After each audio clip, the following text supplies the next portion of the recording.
Cabot Corporation is the first major fumed silica manufacturer to introduce a new multi-wall brown paper bag design.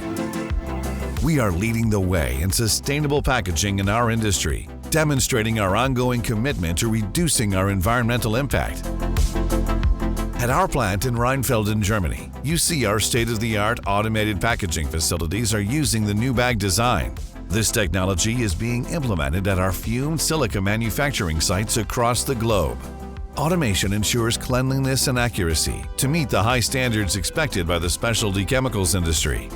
The new brown bags have two-layer multi-wall protection for the product. There is a 20% reduction in overall paper use and a reduction of embodied CO2 emissions in our packaging of over 7%. This is achieved without compromising the strength of the package. Eliminating the bleaching process for the outer layer preserves the natural strength of the paper fibers, while reducing wastewater discharge of toxic compounds during paper production. Throughout 2023, our current white paper packaging will be phased out across most of our product portfolio worldwide.